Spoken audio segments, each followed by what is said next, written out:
大会会场设在天山饭店。今天，来自全疆各地的13个民族代表欢聚在一起。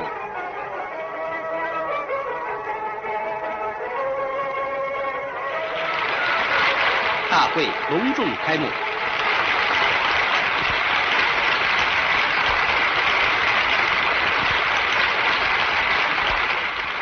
奏国歌。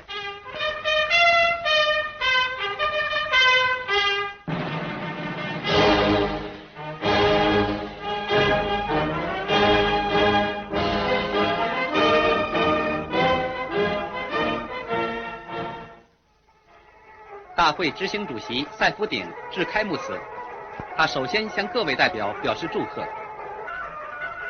新疆省计划委员会主任辛兰亭做关于新疆省发展国民经济第1个5年计划草案的报告。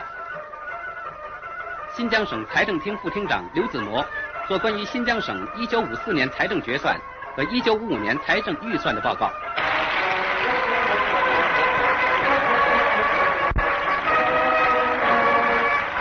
全国人民代表大会常务委员会、全国人民代表大会民族委员会、中华人民共和国民族事务委员会向大会赠送贺章和锦旗。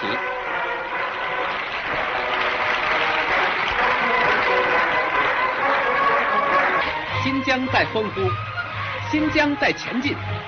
新疆维吾尔自治区的成立，将使新疆各民族人民更加紧密地团结起来，在中国共产党的领导下，同全国各民族人民一起，向着光芒万丈的社会主义社会迈进。